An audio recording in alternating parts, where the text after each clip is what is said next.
Então, boa tarde a todos, né? Dando sequência às reportagens sobre os profissionais do meio ambiente, né?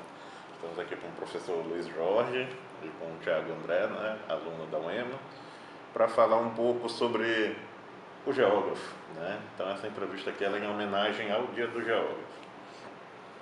E vamos aproveitar um pouquinho da expertise aqui do professor, né? Um pouquinho da vivência que o Thiago teve ao longo da graduação, para falar um pouquinho sobre o geógrafo, né? Nesse contexto, né, como profissional de meio ambiente.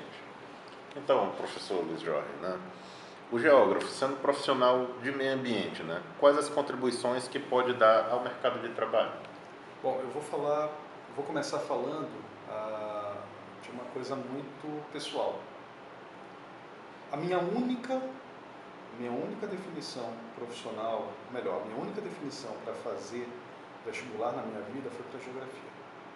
Eu já estava absolutamente decidido a fazer geografia, desde quando eu ouvia meu avô, minha avó falarem de histórias do sertão nordestino, histórias aqui do Maranhão, histórias do Pará. Meu avô era funcionário do antigo DNR, então ele viajava muito pelo sertão nordestino e depois pela Amazônia, e já aposentado, muitos netos não gostavam de ouvir as histórias dele, e eu escutava e imaginava as paisagens por onde ele passava, os espaços pelos quais ele percorria, os conflitos que ele evidenciava.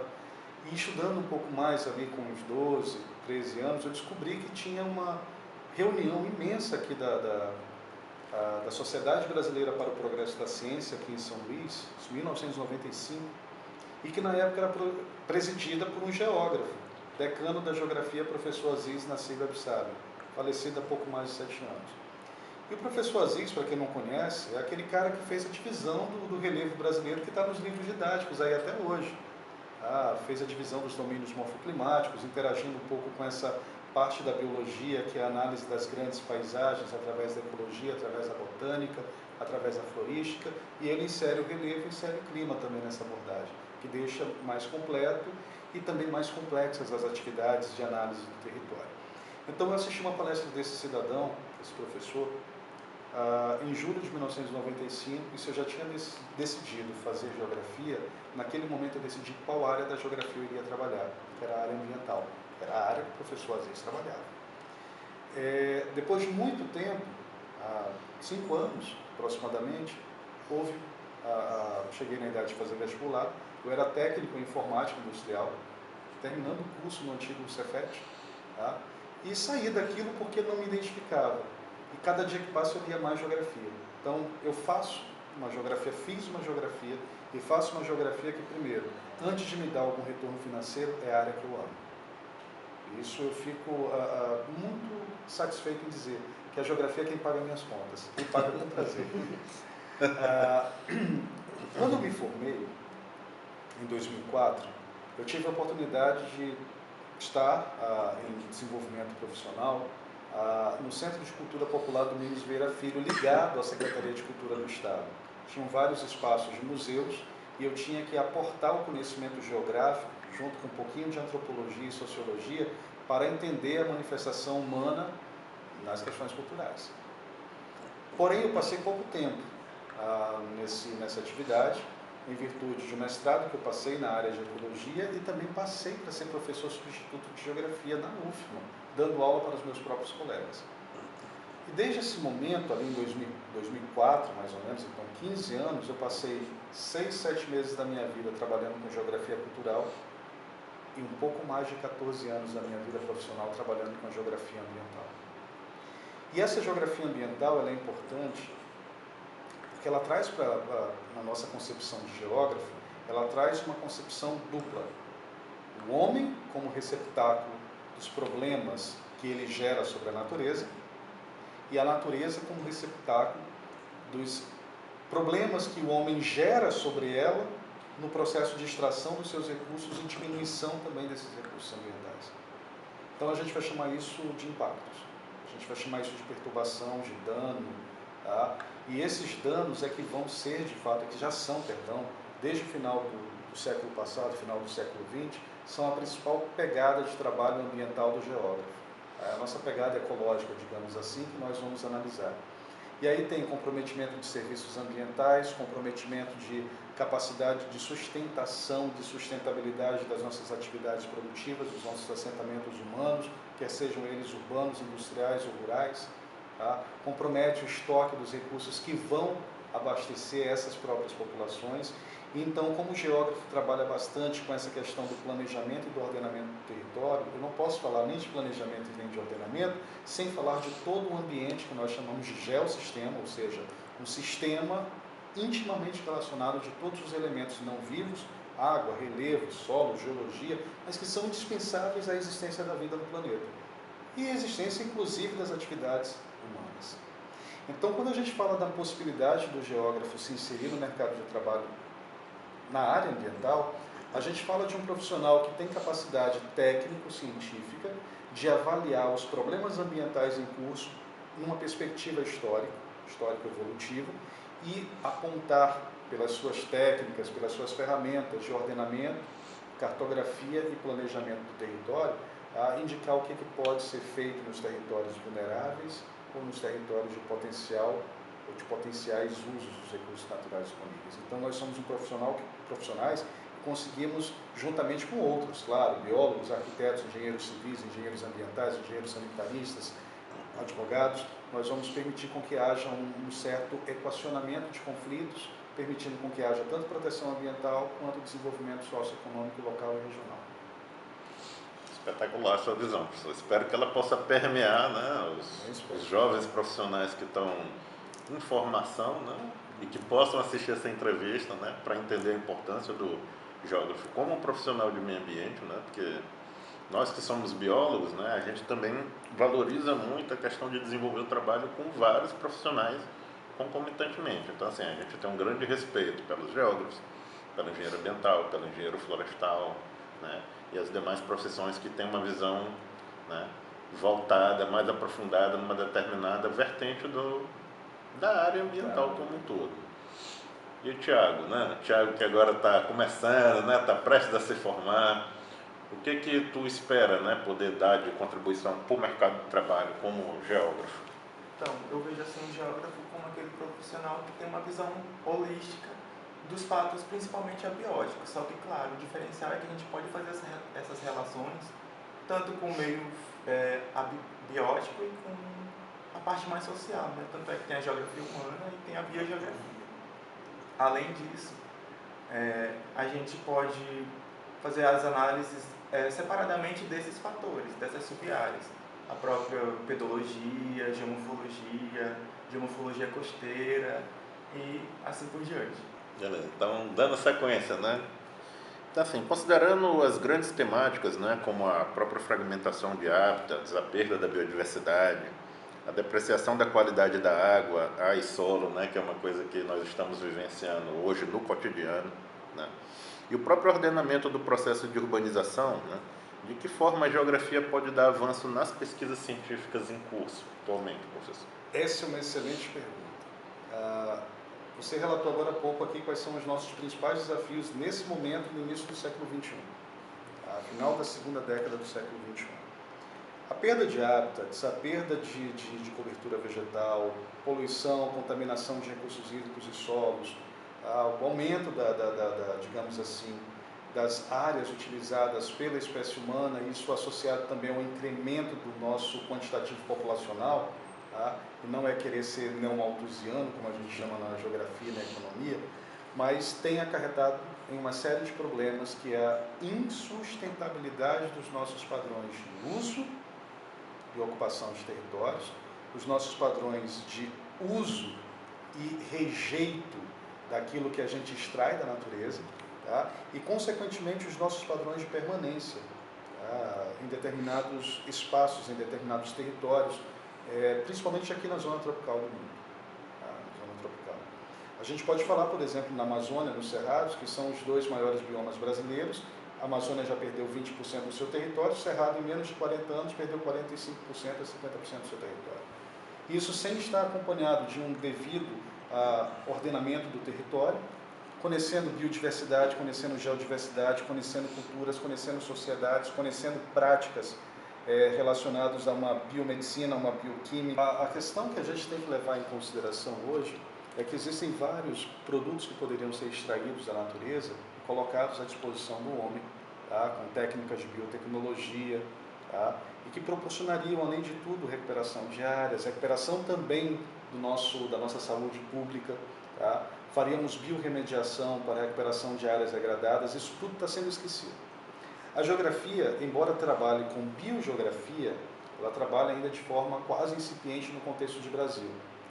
Hoje os biólogos que trabalham com ecologia da paisagem trabalham muito mais geografia e biogeografia do que o geógrafo, tá? Que esqueceu praticamente essa tal área do conhecimento, essa biogeografia.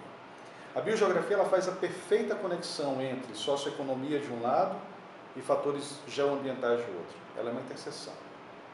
Então ela vai mostrar como é que nós podemos, de forma adequada, utilizar os recursos bióticos de um determinado território. Como é que nós podemos fazer manejo integrado de ecossistemas com outros profissionais de outras áreas de conhecimento, biólogo, engenheiro agrônomo, engenheiro florestal, engenheiro de pesca, sociólogo, antropólogo, dentre tantos outros.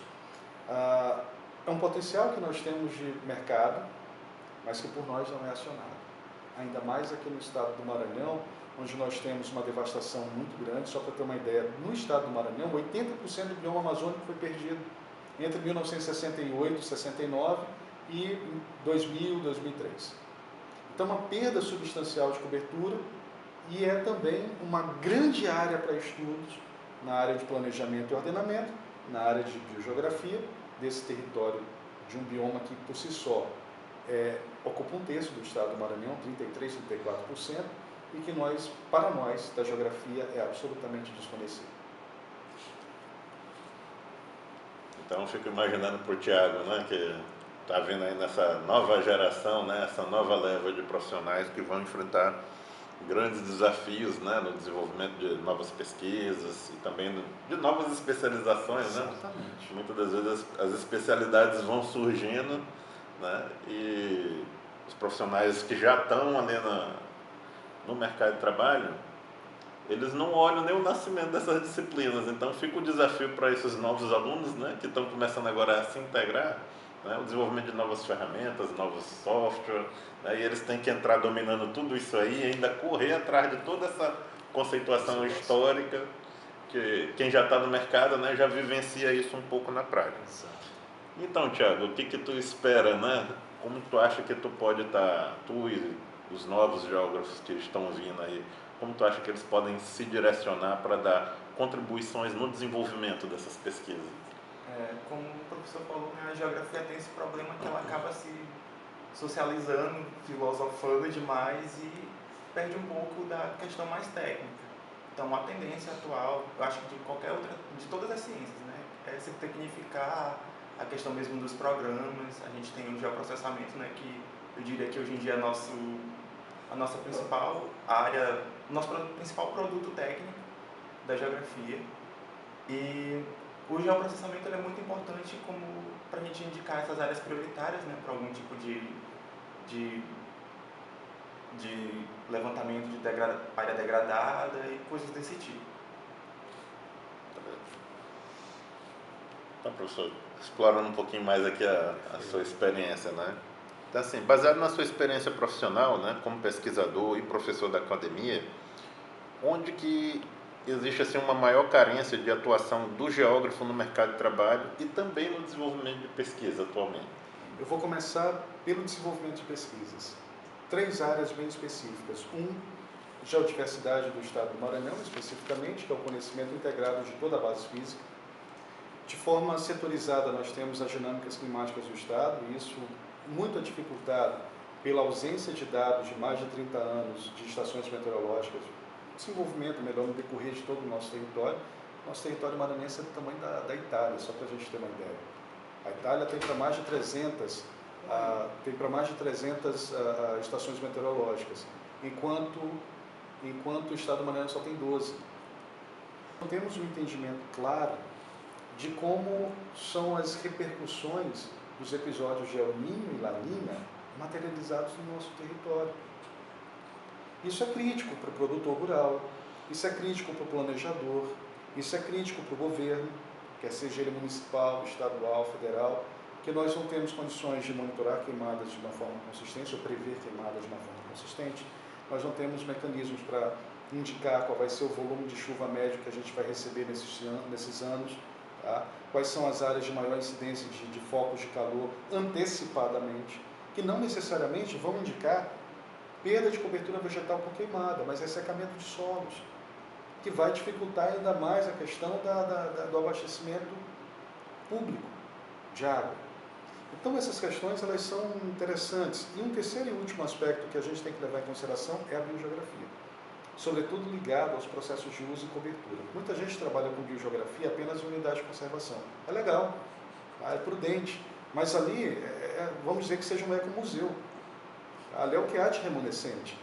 Mas cadê as áreas que foram fragmentadas? Essas áreas fragmentadas ainda têm biodiversidade ali.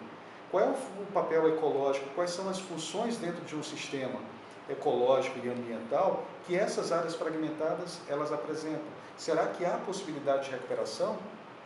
Será que há possibilidade de potencializar os mecanismos de resiliência que ainda estão presentes? A biogeografia ela pode apontar isso, tá? Com o correto uso de imagens de satélite, fazendo todos os tratamentos possíveis no tocante à cartografia temática, tá? Para que a gente possa agir de uma forma direcionada, com precisão, com bastante inteligência territorial. Mas isso falta ainda, tá? E por isso mesmo eu convoco aos colegas da geografia, aos futuros colegas hoje, estudantes, recém-formados também, que nós possamos pensar numa estratégia de conjunto, tá? Para desenvolver pesquisas pluritemáticas dentro dessas 3 áreas do conhecimento da geografia. É isso que o Maranhão está precisando, por exemplo. É interessante, né, professor? Que muitas das vezes não precisa ir muito longe, né? Quando a gente olha como a nossa vizinhança se desenvolveu nos últimos 10 anos e o que mudou do próprio clima, né, do nosso microclima, já é um impacto assim, bastante sentido. E a gente espera que as pesquisas possam dar uma ajudada para frear, né, esse processo. E assim, atualmente, quais os projetos que estão sendo desenvolvidos na universidade sobre a sua orientação? Bom, eu oriento hoje bastante trabalhos. Vou falar um pouquinho do que eu estou fazendo hoje e comparar o que eu fiz antes. Hoje eu trabalho mais voltado para a climatologia, mais voltado para a biogeografia, e aí eu estou trabalhando hoje também com geoecologia, que seria a importação dos conhecimentos da ecologia da paisagem, tá? No contexto da biogeografia, dentro da geografia. Então, quando eu falo de El Niño, Laninha, condições de neutralidade do Oceano Pacífico e suas repercussões, eu tenho hoje um projeto financiado pela FAPEM, Fundação de Amparo à Pesquisa do Estado do Maranhão, e apoiado pela Universidade Estadual do Maranhão, universidade à qual eu pertenço, monitorando, entendendo como é a situação do El Niño, do Laninho, das condições de neutralidade. A gente chama isso de fenômeno ENOS, lá no Pacífico, e suas implicações aqui desde o ano de 1989 até o ano de 2018.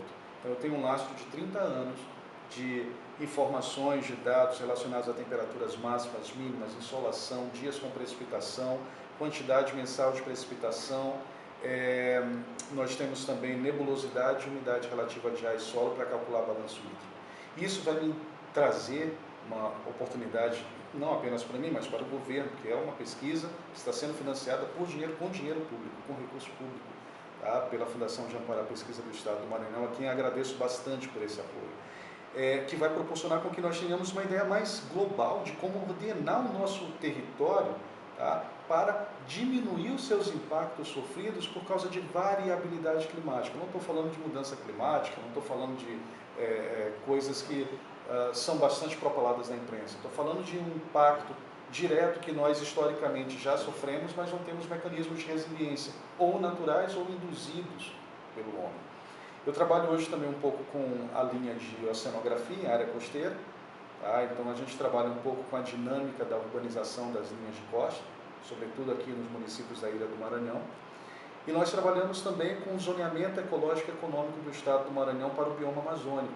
E aí eu agradeço ao Instituto Maranhense de Estudos Socioeconômicos e Cartográficos, IMESC, e também à nossa Universidade de Origem, a UEMA, porque nós fazemos uma ponte entre essas duas instituições, eu, professor Luiz Jorge, que permite com que o Estado hoje já tenha 70% do diagnóstico concluído do nosso bioma amazônico. daquilo que nós ainda temos, daquilo que foi perdido, daquilo que pode ser sinalizado como futuros usos para o bioma, ou não uso. Que eu digo que o não uso é uso. A proteção ambiental é um não uso direto, mas é um uso indireto de serviços ecossistêmicos, de polinização, manutenção de dinâmicas micro-mesoclimáticas, ciclo hidrológico, serviços ambientais outros, que a gente pode pegar e depois discutir com mais calma. Mas o certo é que nós, nesses 3 projetos, temos condições hoje de dizer a geografia serve, não como se dizia na década de 70, para fazer a guerra, mas ela serve para que a gente possa municiar os tomadores de decisão de informações e de dados que são considerados estratégicos para que o território seja ordenado. E ordenado respeitando sempre o homem e suas atividades e a natureza e seus serviços ecossistêmicos.